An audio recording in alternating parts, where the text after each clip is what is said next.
Hello everyone. In this video I'm going to be showing how I made this No Man's Sky style infinite looping procedurally generated Starfield using Blender geometry nodes, rendering in Eevee and no volumetrics. It's very easy to render, highly customizable, doesn't use any expensive processing techniques, and it looks pretty cool when you get it to work. This is a bit of a longer tutorial, and there are some elements of it that are a little bit arbitrary just based on my experimentation and what I was able to find good values for to make it look nice. And a lot of it is just up to interpretation, so you can make it look however you like. I'm just going to show you what I did for my instance here. So with that, let's get started. Alright, so to start with, I'm actually not going to delete the default cube. I'm instead going to go to the Modifiers tab and then add a Geometry Nodes modifier and create a new group. Then I'm going to open up a new window here and change this to Geometry Nodes. So now we can be editing the node group as we watch it update in real time. To start with, I'm going to be adding in some base geometry that we're going to use to generate the star field. This includes the grid that will be distributing the stars over, as well as the star objects themselves. So we actually can, you can control right-click drag to cut this line here, because we don't need the group input for the moment. We're not going to be worrying about the default cube. Instead, I'm going to add mesh primitives, Shift-A to add mesh primitives and grid. And we're going to change this to 20 each. And then for vertices, right now I'm going to go with 26. This can be higher or lower, but it should be an even number as well, and I'll show you why in a little bit here. I'm also going to add mesh primitives and do a UV sphere. This will be the object, or the star mesh that we'll be using. And this final value for the radius will probably be needing to be 0.01, but for now I'm going to increase it just a little bit so we can see a little bit more what's actually happening here. So as we have these two mesh primitive nodes set up, I'm going to Shift-A again and add a instance on points node. And we're going to connect the grid mesh output to the points and the UV sphere mesh output to instance. And then when we plug this into the output, you can see we have a grid of UV spheres. So this is how we're going to be generating the actual star field itself. Now I'm sure you noticed it doesn't look very interesting as it is right now, so we're going to move this over and add a translate instances. And this will allow us to move the whole star field up and down, or side to side.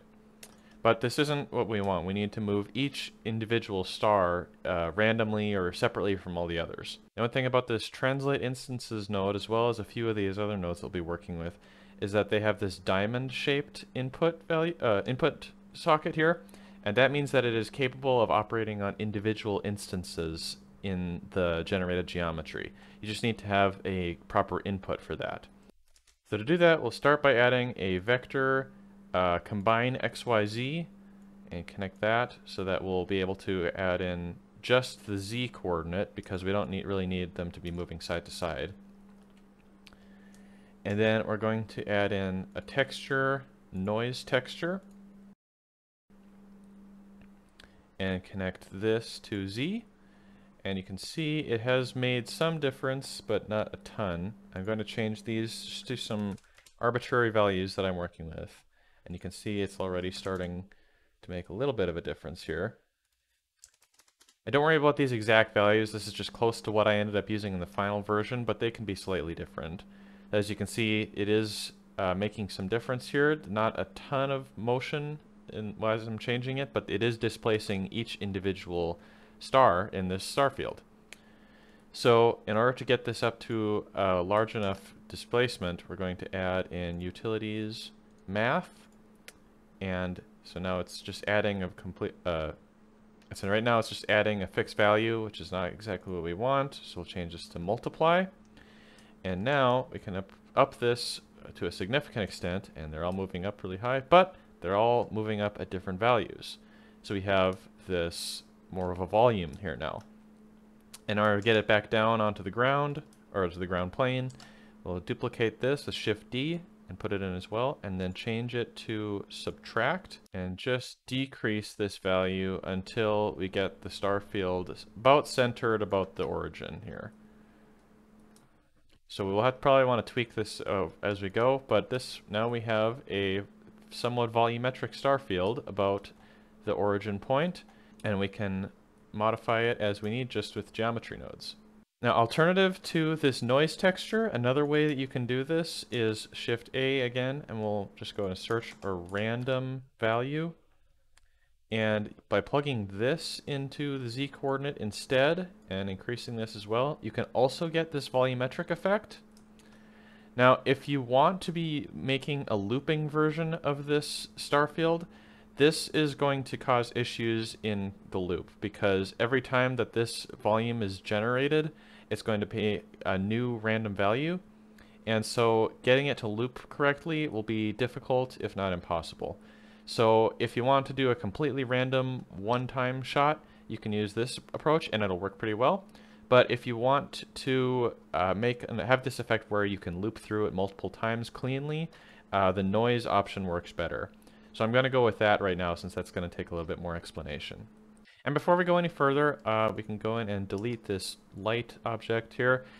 And then for the camera, we want this to be at the origin. So right now we can just do Shift S and then selection to cursor.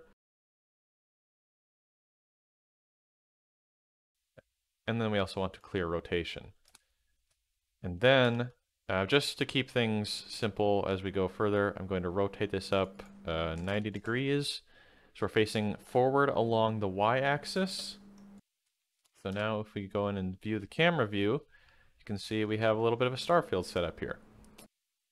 So now just to demonstrate what happens if you have a odd value for this vertex number here, if you increase this further, you'll see we get even more stars, which can be what you want if you have enough of a computational power for it.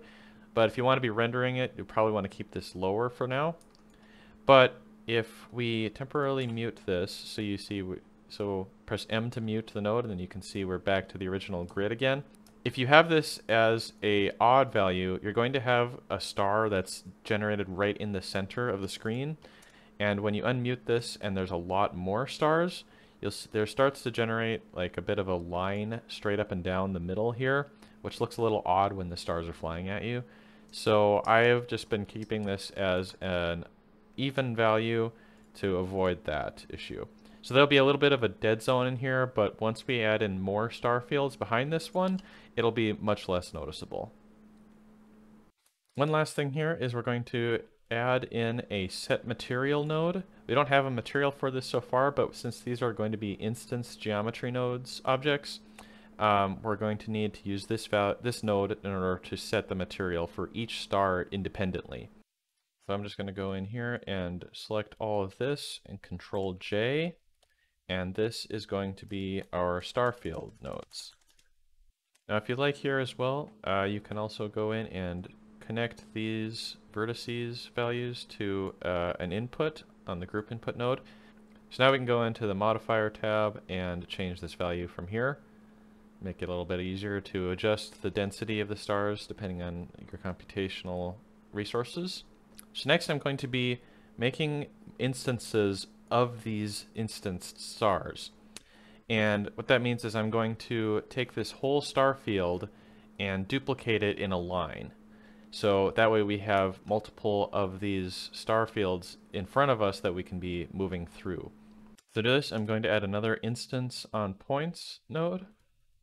And right now it's just going to delete everything because I have it incorrectly connected. So just change this to instance. But we still don't have any points for it to instance on, so let's do that now. So I'll add instances, mesh primitives, and do mesh line. And this is where it gets a little bit arbitrary. I found some values for this mostly by experimentation, so feel free to change this as you like. This is just what I found that works. So we'll change this to 6, and then end location 125 meters. And then we'll add geometry transform to this.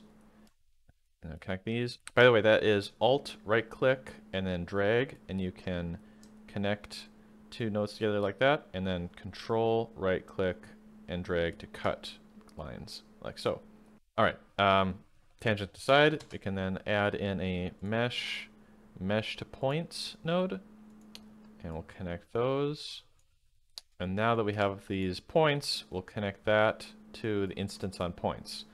So now you can see the stars are back, but not really much has changed. And to fix this, we're going to change this mesh line from offset to endpoints.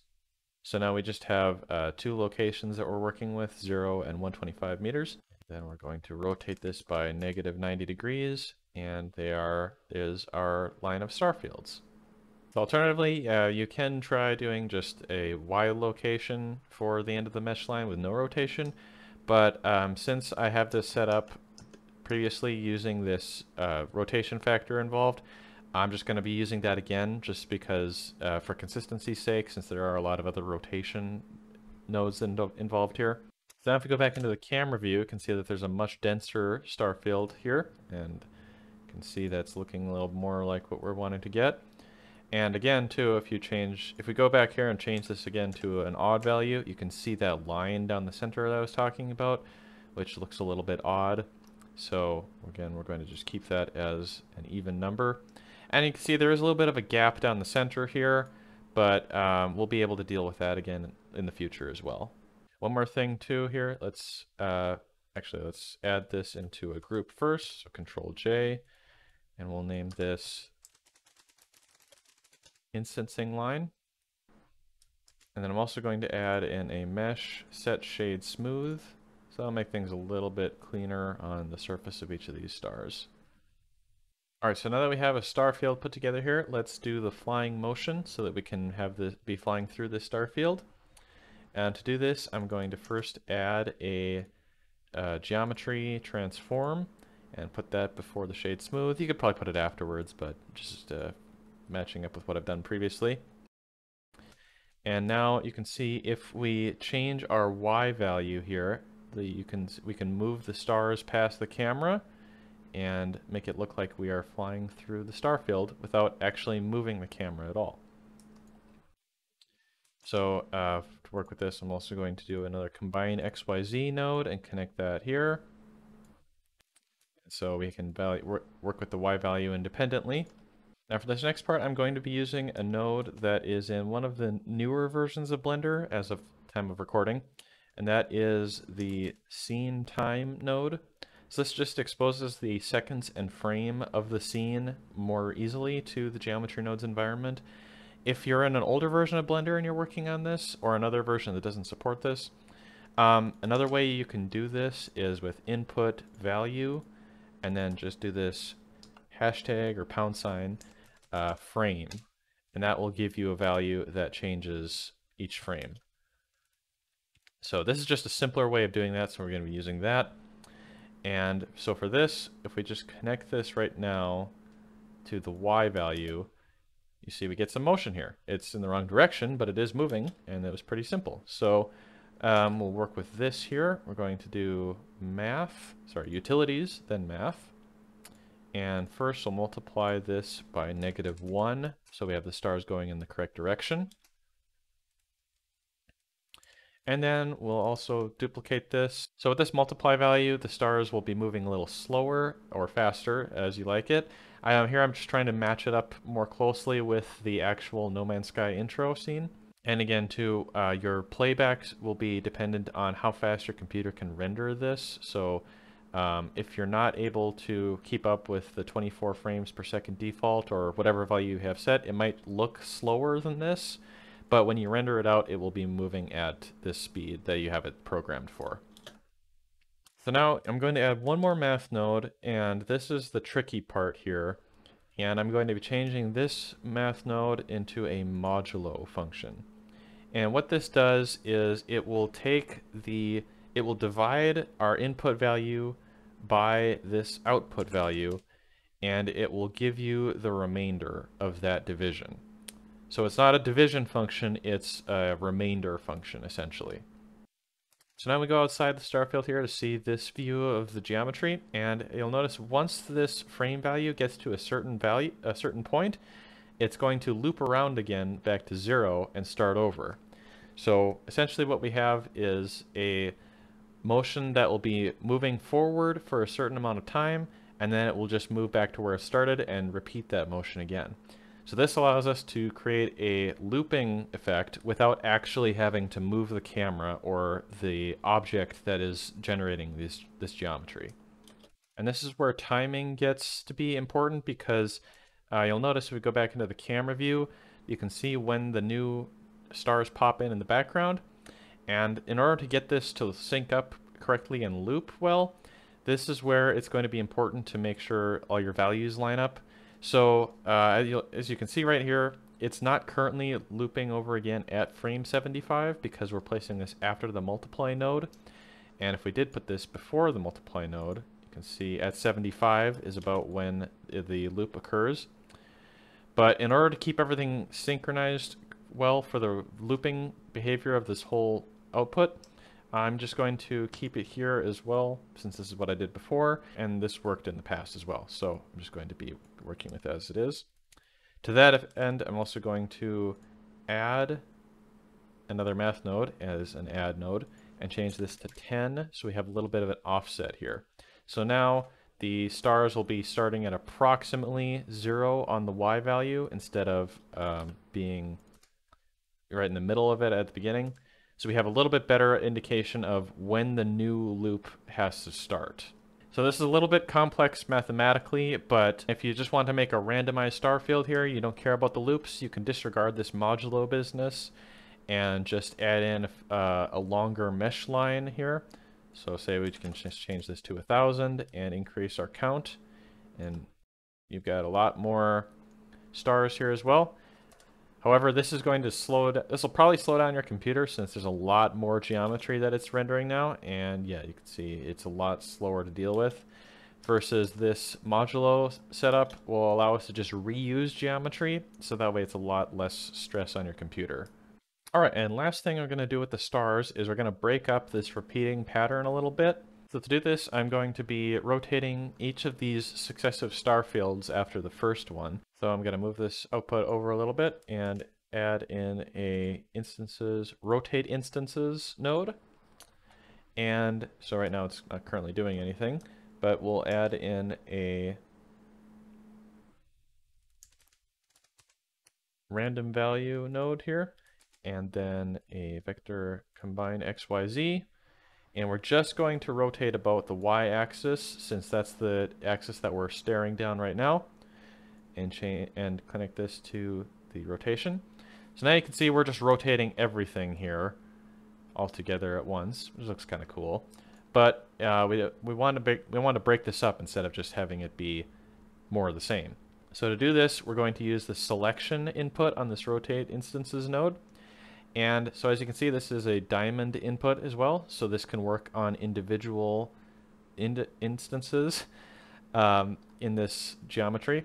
So what this means is we're going to be using Boolean Math to rotate only the instances that are not the first or the last instances. And it gets a little heady, but I'll show you what I mean here. So I'll move this out of the way a little bit. So I'm going to add in the Boolean nodes, and then once I have it set up, I'll explain how this logic is operating.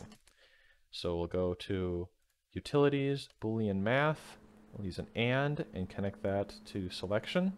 So right now it's just two falses, so that means 0. And if these are both 1, that's a true. So if you're not familiar with Boolean Math, it's not super complicated. It might be worth taking a look at for if this is your first time working with geometry nodes.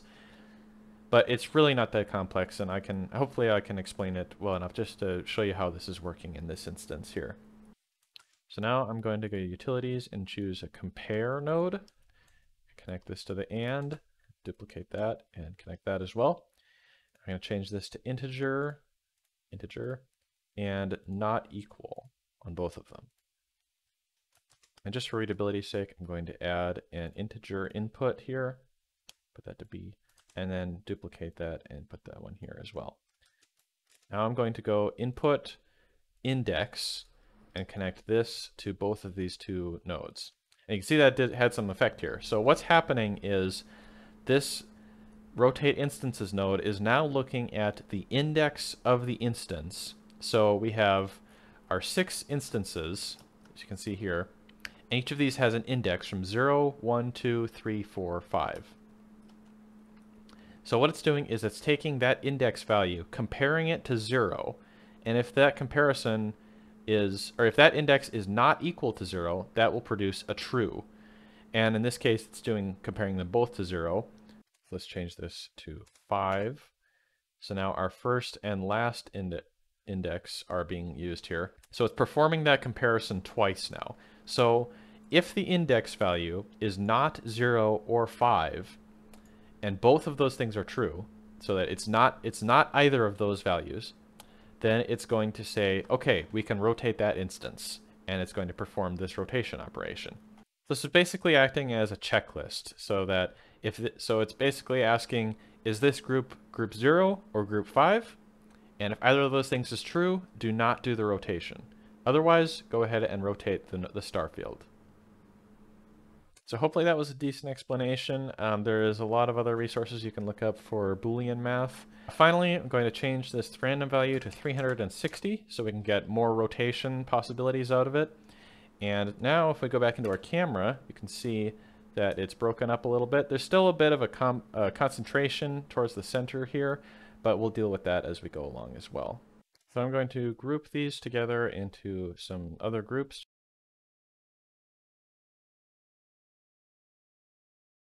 And finally, once we have all this generated here, we can see what it's looking like. Go back to the star radius and change this down to 0.01. And there we have, and so there we have our star field. It's a little tricky to see at the moment, but we'll be working on that in the next part, which is the materials. All right, so for the materials on the stars, I'm going to change this view to shader editor, and you can see we have a default material right now. So I'm going to rename that to stellar material. And before we go any further, I'm just going to go back to geometry nodes quickly and go to our set material node in the Starfield group and set that to our stellar material. So now each of these stars will be getting that material. And just to check that, I'm going to hold Z and go into rendered view. And currently we are in cycles, so let me change that to EV quick. All right, so now we're in EV rendered view, and currently nothing is happening, or nothing is very visible because there's no lighting and there's no emission on these stars. So we'll go back to the shader editor and change that by deleting this principled BSDF, and just to keep it simple, we'll add emission and connect that to the surface. So there you go, you can see our stars are more visible now, and we'll increase this bit to get more of a glow there. And then I'm also going to enable bloom in our render settings. So there we got a lot more pop in the star field. And just for the sake of it, I'm going to enable these other options as well. This is just more for sake of realism, but I don't think it makes too much difference, especially the screen space reflections. I'm also going to turn down the motion blur just because it gets to be a little bit much at 0.5 for my liking, but you can change this as you like. All right, so now we have our stars here, and they're all a nice glowing white. So in order to make this a bit more randomization in the color here, because we want this all to be procedural, I'm going to add in an input node, and I'm going to add an input object info. And I'm going to be using this node in order to give each of these stars a different color based on its location in space. So I'm going to add a converter and separate XYZ and connect the location to this. So I'm going to then add in a color hue saturation node and connect this to the color of the emission.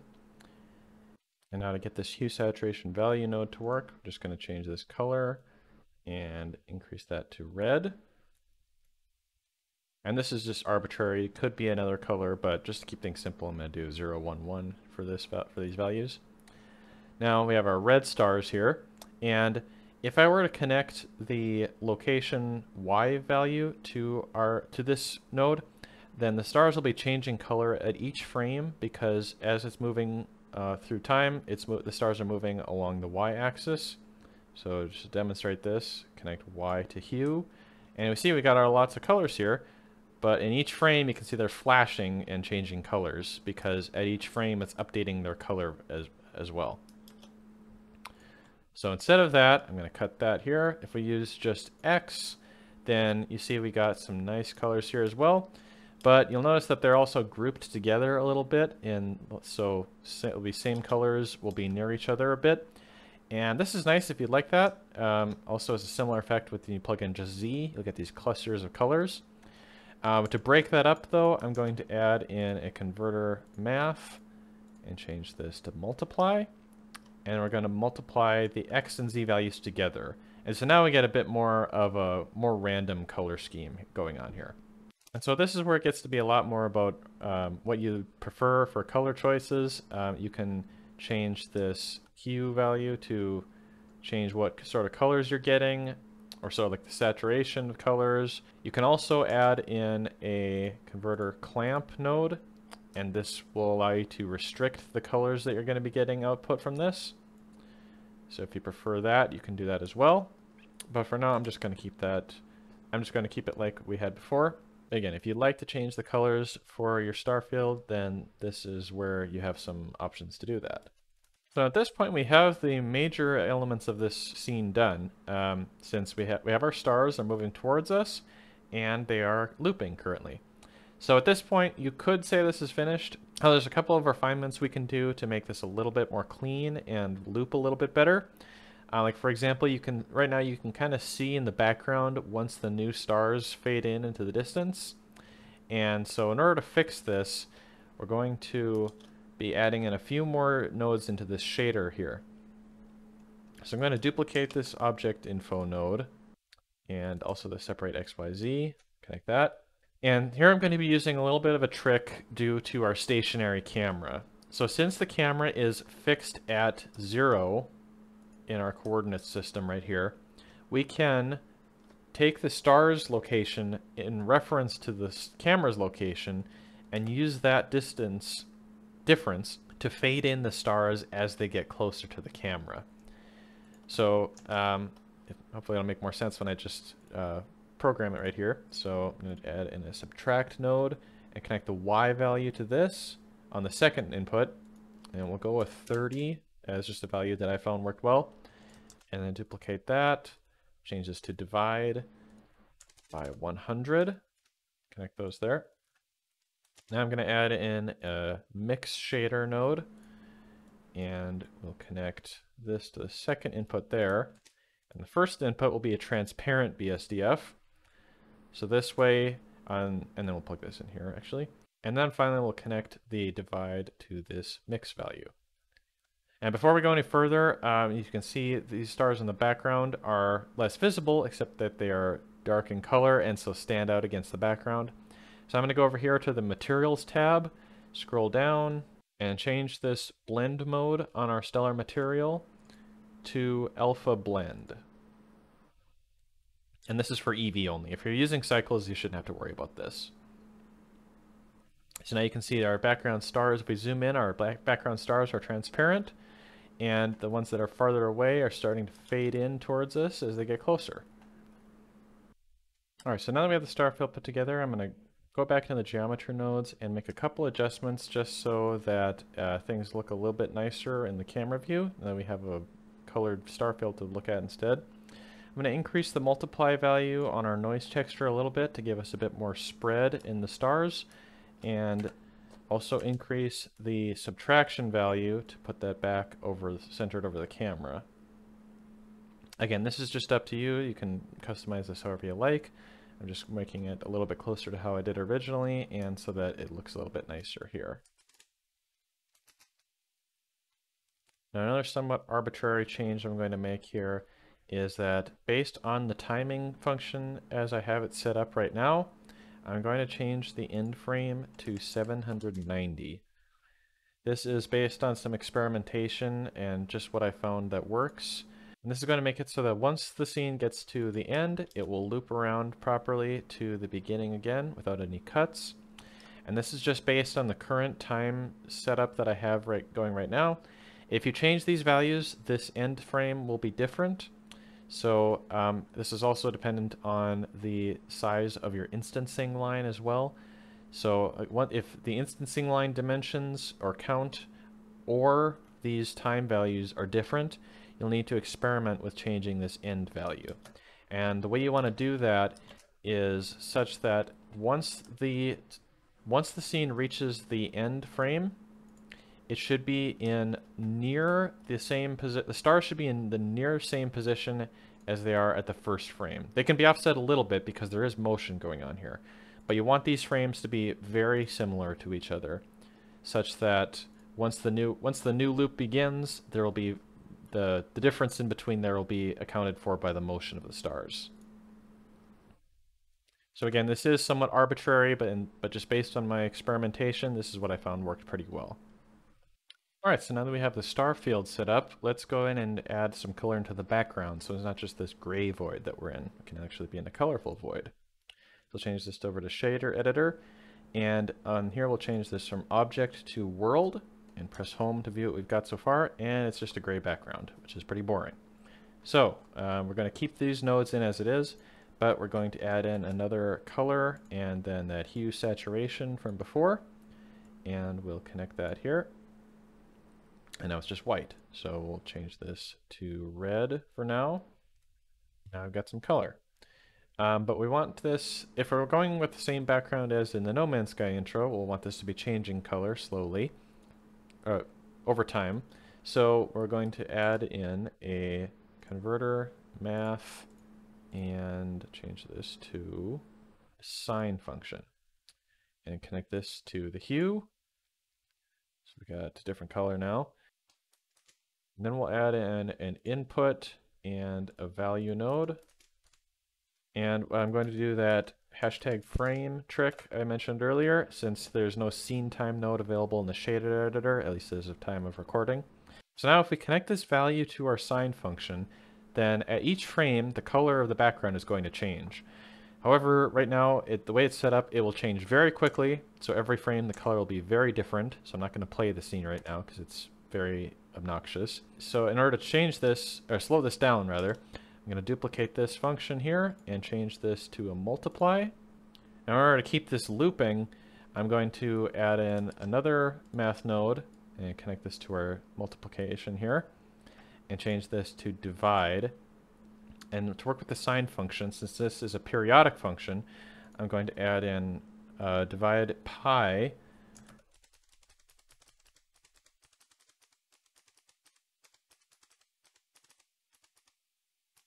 So now if we do that check remove from the first to last frame like before, you can see that our color is the same once it gets to the end of the loop.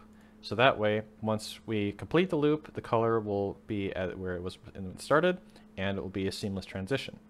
So you can see now if we scroll through here, the color of the background will be changing as we're going through the loop. So I'm also going to add in a few nodes to break up the color of the background a little bit, so it's less of a solid color and there's a little bit of a texture to it. So I'm going to duplicate this multiply node here and connect this to the strength of our background. And then I'm going to add in a texture, noise texture, and connect this here. And there you can see we've got some difference in our background going on. Just to be thorough, I'm also going to add in a color ramp node and kind of tune in the background a little bit so we get a bit more contrast in what we've got going on in the background. Now if you like here as well, this is a little bit of an extra touch, but it looks a little nicer, I think. You can click, if you have the node wrangler enabled, you can select your noise texture and do Control T, and it will add in this mapping and texture coordinate node. And this allows us to change up our background a little bit so we have some motion going on in the background as well. And I'm going to add in a converter, combine XYZ, and connect this to our location. And then I'm going to take this stuff here, that from before, and move this over, and add in another divide node. Connect this to the sine output, and we'll just divide this by 10. and connect this to the Y value here on this combine XYZ. So what this does is, as the background is changing color, it's also going to be looping the displacement of this noise texture slightly in a repeating fashion. So this will give us a little bit of motion in the background as well, not enough to be super noticeable, but something to break up the pattern a little bit. So we have a Starfield now with a color background, and we're getting pretty close to finished since this is a Starfield that we're flying through after all. There's a couple more touches that we can add on to make it look a little bit nicer and more similar to the No Man's Sky intro. And so to do that, I'm going to go back to the geometry node editor. We're going to be adding in some dust clouds to the Starfield here. Let's make a little bit of space here. I'm actually also going to put this into a group as well for our flying motion, just so we have that nice and clean. Move these out of the way a little bit. Instead of using volumetrics for clouds, what we're going to do is just create a simple plane in front of the camera and give it a cloud-like texture and make that texture semi-transparent. So what our end result will be, it looks like a cloud coming towards us, but it's much, much faster and simpler to render. So we'll be able to render a lot more of them without bogging down the computer. So go ahead and start with a mesh primitives with our grid. And this one can be a little smaller than before. We can just up it a little bit and change our vertices down to 2 because we don't really need anything more than that.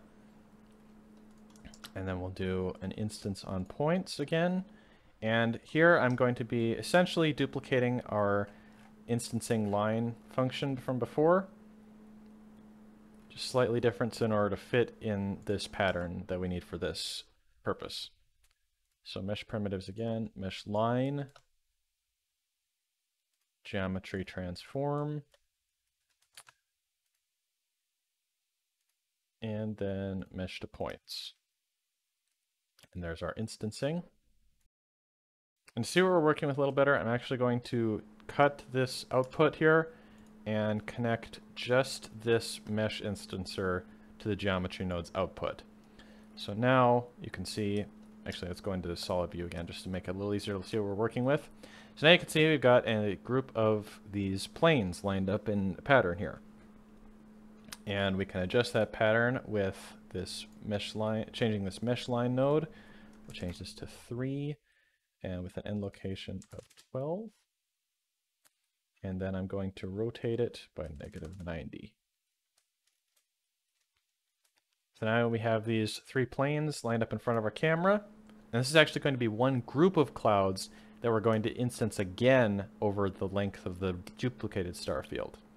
So I'm going to take this, move this out a little bit, add in another mesh transform here. And this will be what we'll use in a little bit in order to offset these planes. But then I'm going to actually duplicate these 4 instancing nodes again. And we'll plug this into instance again here. And replace this output. So now we have another instance group of this instance group. So we'll change this up to 7 and 90. So now you can see we've got a bit more distance going to it now. And this will match up more closely with our star fields as well. So that way we have multiple clouds within each group of stars. Actually, a quick correction here. This needs to be a translate instances node, not transform. So I'm going to just Control X to simply delete that there and add in a translate instances node here. And I'm also going to add another one before the end as well. So we have 2 of these ready to go. So now if we use this translate instances node, we can see that our objects are moving along the y-axis like our stars will be. And a similar effect can be viewed on this translate instances node. But we're only going to use one of these for that Y motion. The other one will be to offset these in the Z and X directions. So for that, we're going to add in, first we'll start with a combine XYZ. So again, we don't need to worry about the Y axis. We can just use the X and Z. And I'm going to add in 2 noise textures.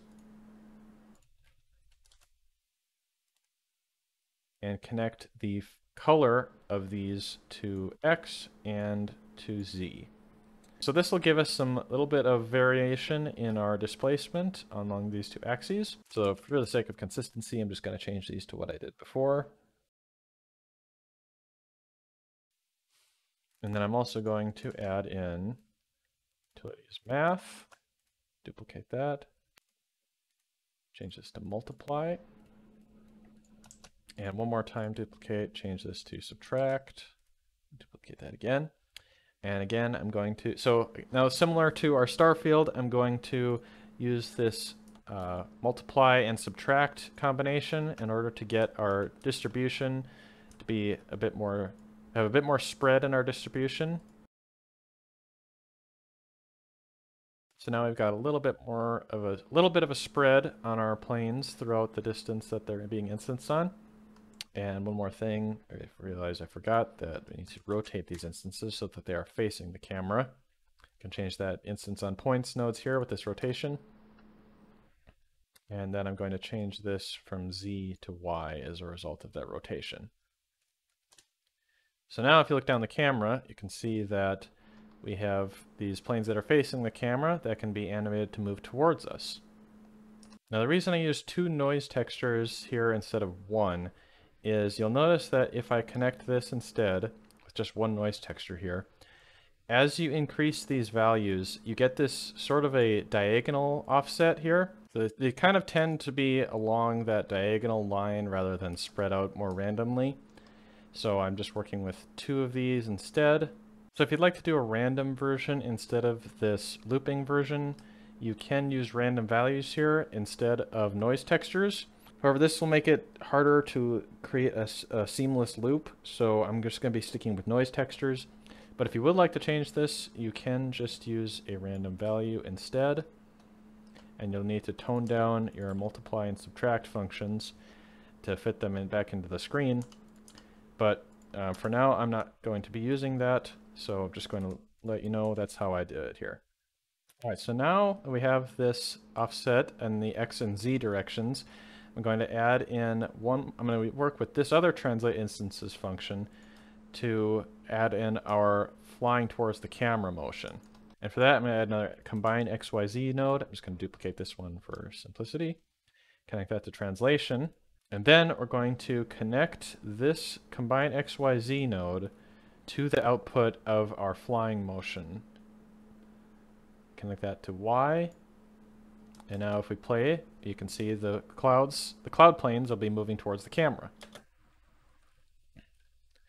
In order to get this to sync up with our previous star fields, I'm going to add in another math node and change this to, and have in a -10 or subtract 10 if you prefer. So this will counter out our add 10 that we added earlier. Or you can just connect this before the 10, but for the sake of readability, I'm just going to do it like this. And now we have our cloud planes moving towards the camera. And they are currently in a repeating pattern, so we will be able to loop them along with our star fields. So if you see, if we go to the end here, they repeat almost perfectly. So we have our looping motion here going now. I'm also going to add in a rotate instances, and we'll do that same trick we did with the stars where we rotate individual groups of planes. So we get a bit more variety here, but it will maintain the looping effect. So I'm going to add a combine XYZ again, connect this to rotation, and add in a random value. And this will be in the Y, rotate about the Y axis since we don't want the other two, so that'll mess things up. And range from 0 to 360 degrees. So we've got our random rotation, but now in order to maintain the loop, we need to add in that mess of Boolean logic that we added earlier. So I'm just going to copy these nodes here, Control C and Control V, and drag them down here. I'll plug this into selection.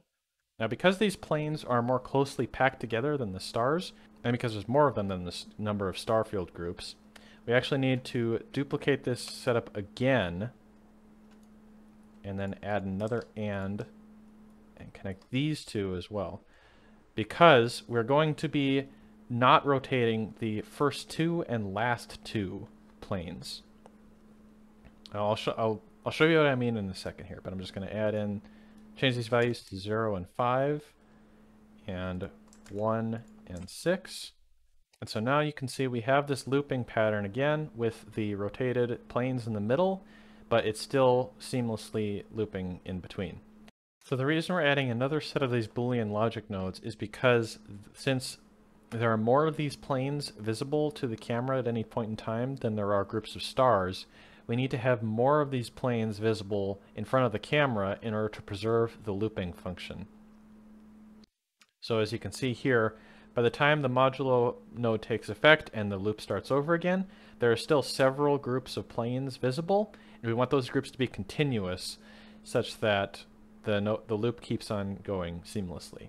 So now that we have our dust cloud planes set up, I'm going to move this geometry node's output a little further away, and I'm going to add in a join geometry node.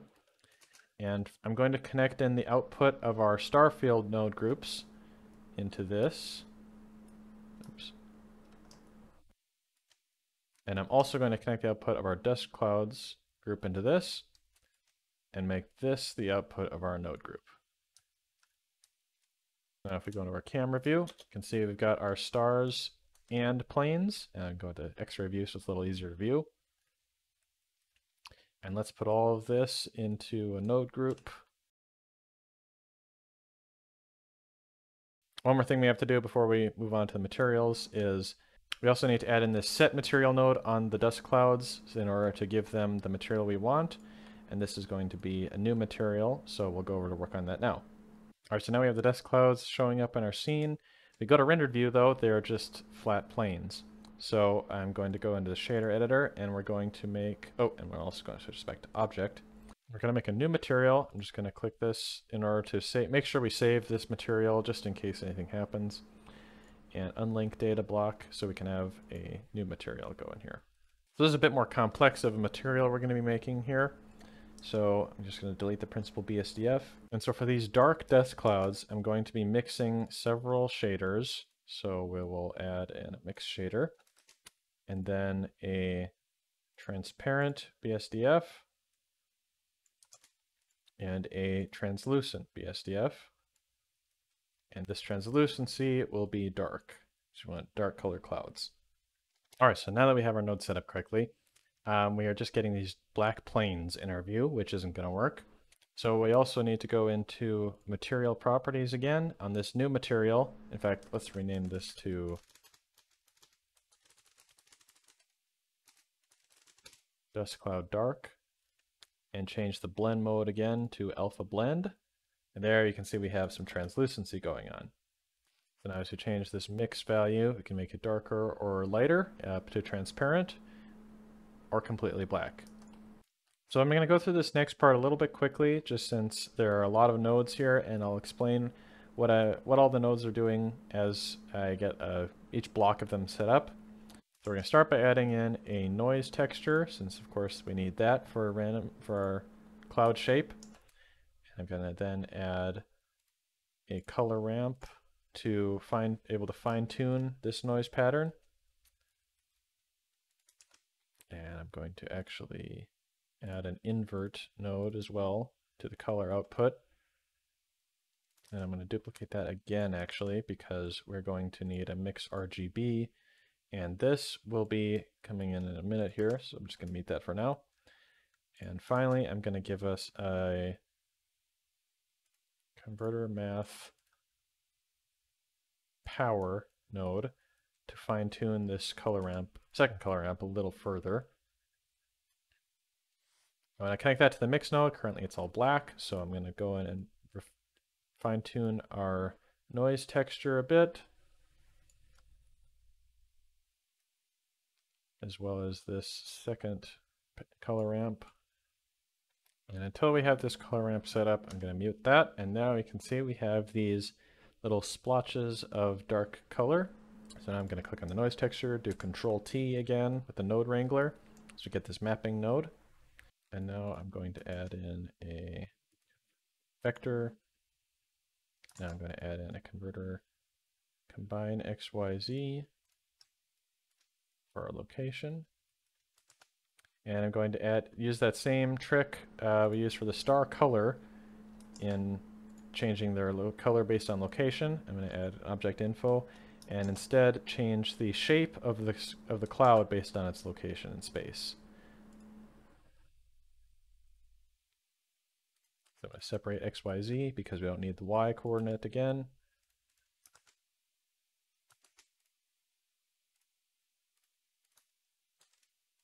Add in a multiply node, another multiply node with our X and Z values. So we can bump these up a little bit as you like, and then connect these to the combine XYZ.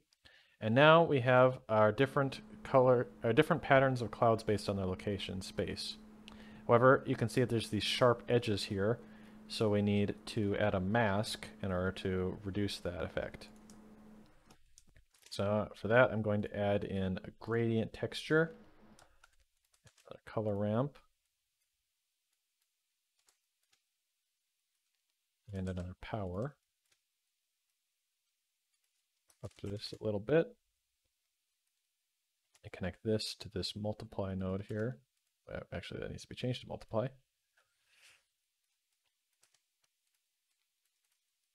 And now we'll add in another mapping node here as well. Change this from generated. It's control and right and left click to drag out, and then change it into object.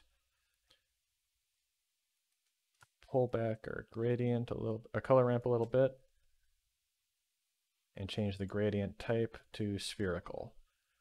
I'm going to enable this color ramp, and I just realized I had it on alpha instead of color, so there's where our problems were coming from. So then we'll pull in this color ramp a little bit more to get rid of the dark colors in the rest of the cloud plane. Change this color ramp back to color as well. There we go. So now we're cutting off the edges of this plane and leaving the cloud that's left in the center of it. So we can adjust these color ramps to give us more or less of this cloud texture. Although if you go too far, you'll get these circular spots from the gradient. And you can also increase or decrease the power nodes to give you a little bit more fall off there. One more thing, I'm going to add in duplicate this noise texture, connect it to the same texture mapping as the gradient. And this is just a little bit of an extra feature. I'm going to connect this noise texture through another invert.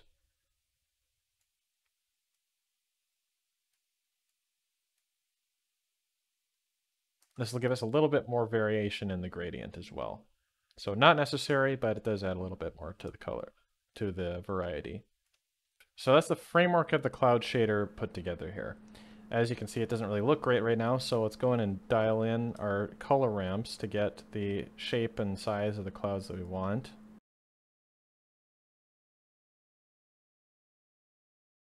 And then we'll also want to change the detail setting on the noise texture, as well as a little bit of distortion, and give it a little bit more roughness.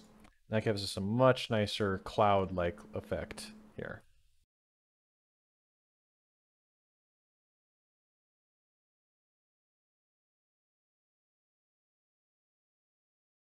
So this comes down to a lot more just artistic preference here. You can change up these clouds as much as you like. You can scale the gradient to get a little bit more cloud. There we go, that's more like it.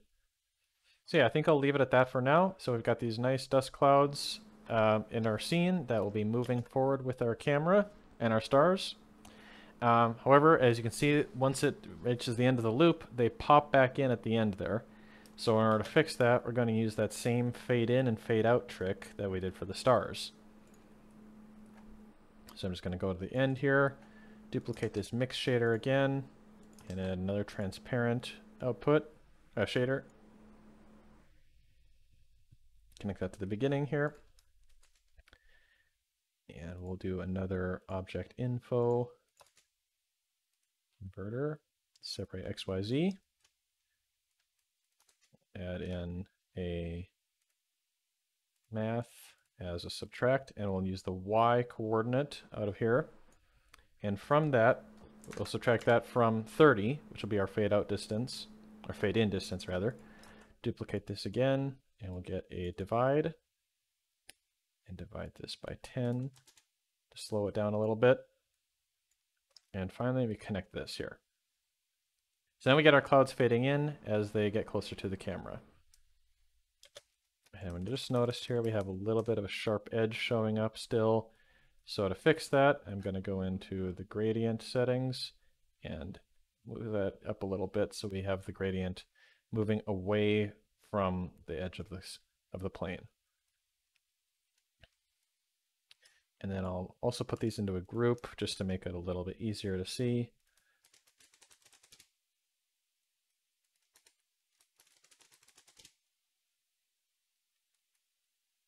So we can tell what's what going on here.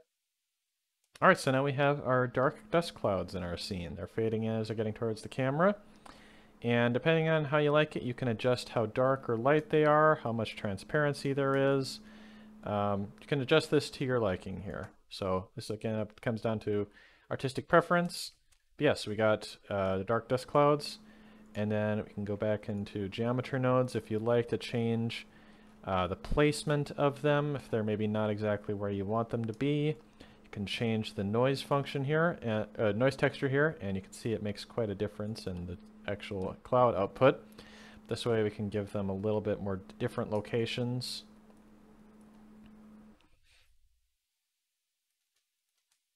Change these subtract values to move them up and down or side to side. So again, you can just change this as you like it. Yeah, we've got our dark dust clouds. Now, again, going with the No Man's Sky intro, there is also some light dust clouds in the scene as well. So just to make this simple, I'm going to duplicate this entire node group and reconnect it as we had before. We'll go from here all the way to that add again. This might be a little hard to see on this screen, I guess, but we're connecting this up exactly as we had it before with the flying motion to this add node on our translate instances. In fact, I'll rename this so it's a little easier to tell them apart. So now we have two sets of clouds going on here. And then I'm going to move this join geometry nodes out a little bit. And I'm going to connect the output from this dust clouds light to this join geometry again. So now we have two sets of clouds in here. And the only thing I'm going to change in this second group of dust clouds is these noise textures here. So I'm going to move them about a little bit so that we get different placement. And so we have a different set of clouds. So we have the clouds in a slightly different location.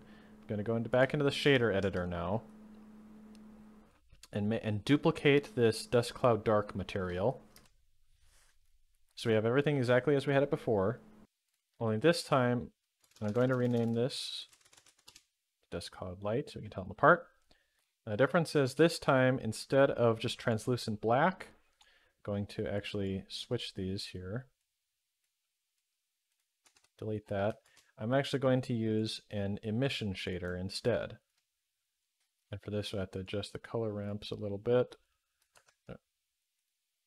Now once we have this different material set, just initialized here, go back to the geometry editor one more time and change these dust clouds light.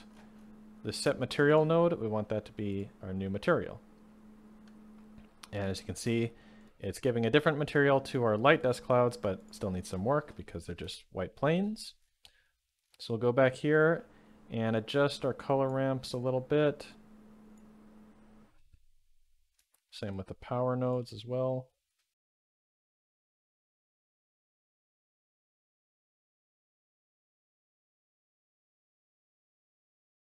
I'm actually going to flip this color ramp over here.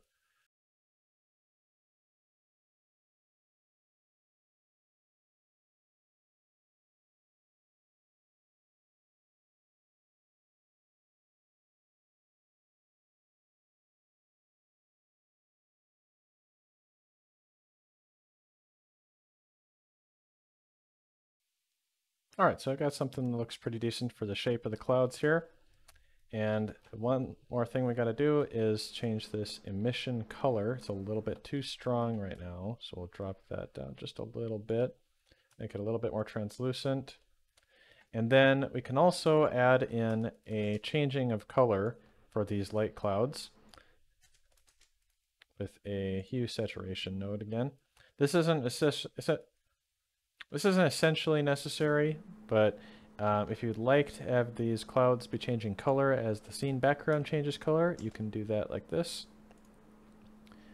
So go ahead and add a value for the input and give that the frame input value. And I'm going to add a few extra math nodes here that will give you a few more options for color changing. So we'll have, and then also a clamp, because we are going to be working with a color wheel, so there only needs to go between 0 and 1. And this first one is going to be a divide to slow down our frames because they're changing values changing pretty quickly. Also going to need that sign, and we'll clamp it to 0 and 1. And then another add function as well, +1. Back to both these. Oops. Here, and then we'll connect this to hue and value. And we'll clamp that one as well.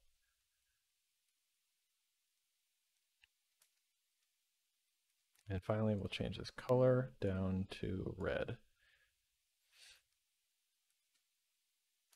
And drop the saturation just a little bit. All right, so now we've got our light clouds set up, and you can see that they are moving with the camera. They're changing color ever so slightly.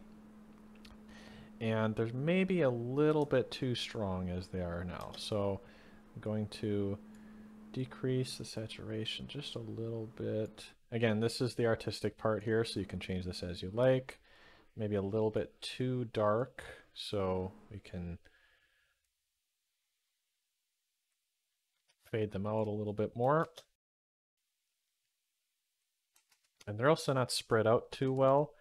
So I'm going to go back to Geometry Node Editor, go where Dust Clouds Light, and then work on this noise texture so we get them spread out a little bit more, and then also change their shape. Maybe you want them spread off to both sides a little bit more, so I can use subtract.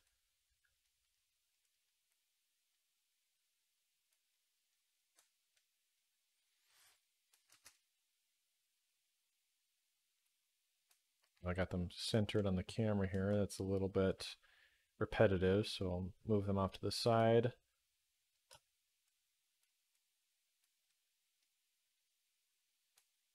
And now they're lining up a little bit much with the dark dust clouds, so just adjust them off a little bit.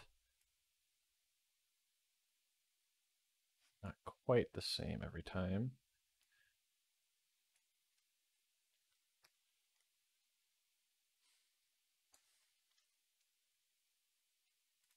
And I'll probably make a couple more adjustments to the shader just to make them so they don't stand out so much.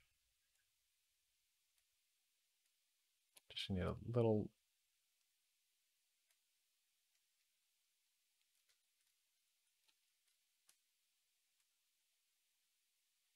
Just the size a little bit. And then if you would like to just set this as one consistent color, you can just mute this shader input node and change your hue saturation value as you like. And you'll just set it to a color that you pick. I'm just going to leave it in this blue color here.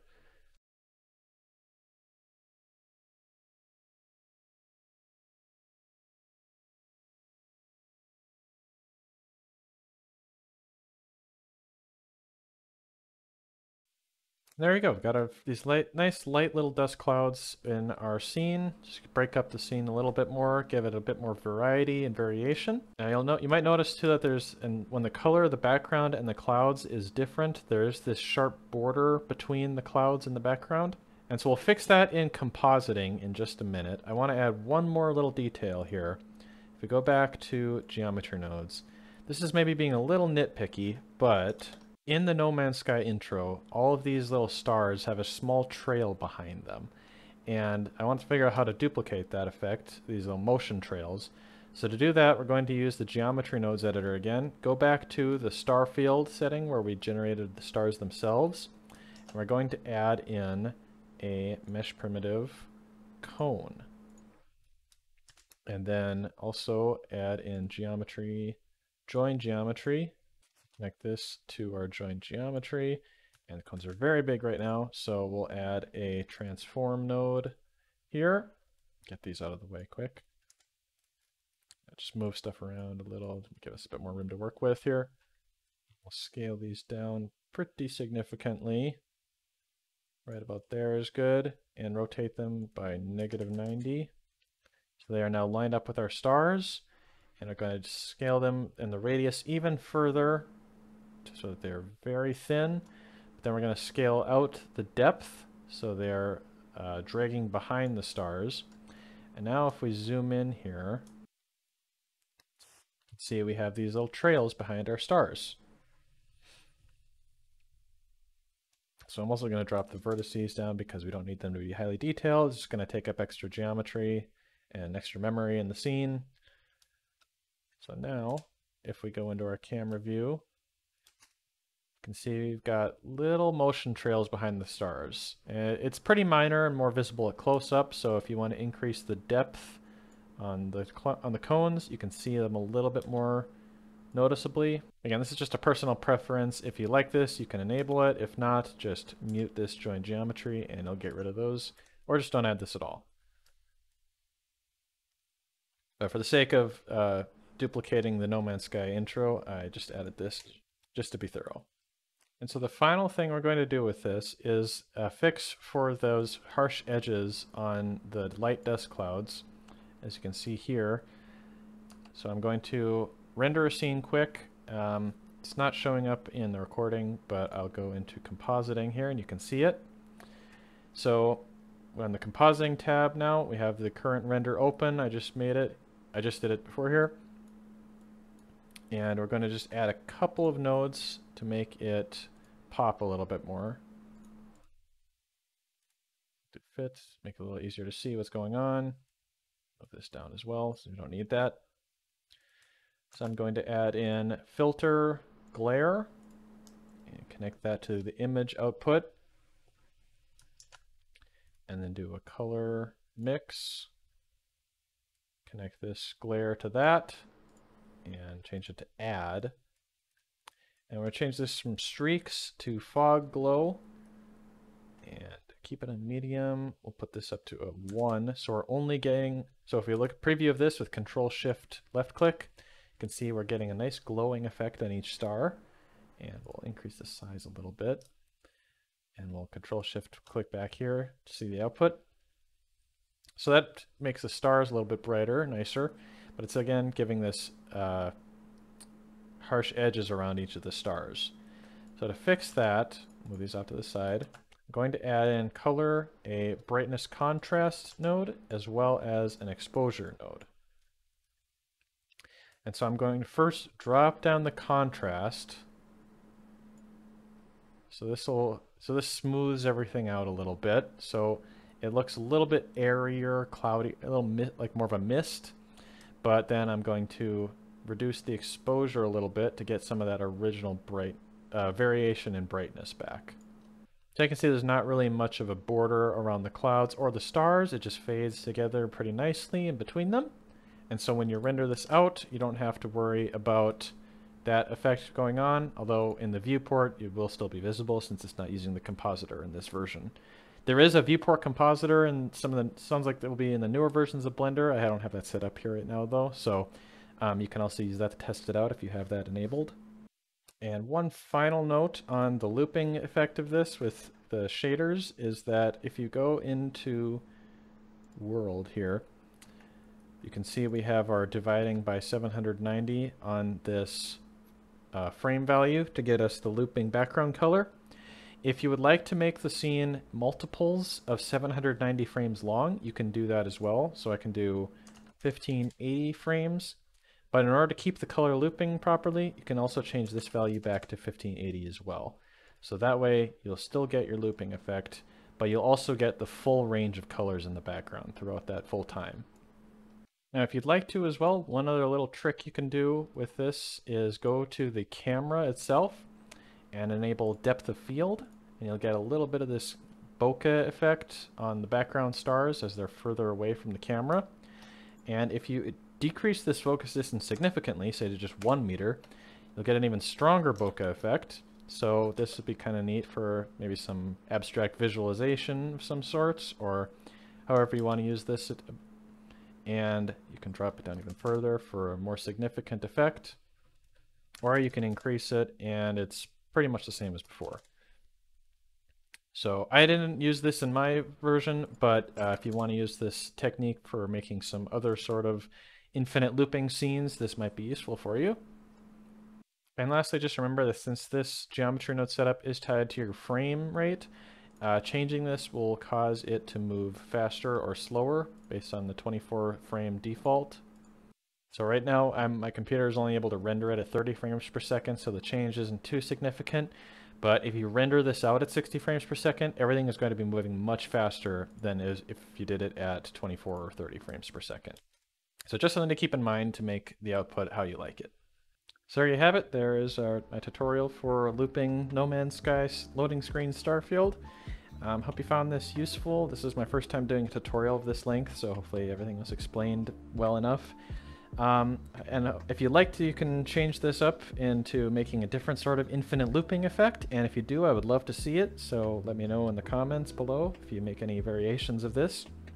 Also, if there's anything that wasn't explained well or we need more detail on, I will try to respond to as many comments on this as well as I can. And if you have any other questions about the scene or how any particular technique I used or any node setup, I'll also try to answer as many questions as I can. Thank you so much for watching, and I hope you enjoyed this and found it useful, and hope to see you in the next video. So subscribe for more, and thank you again.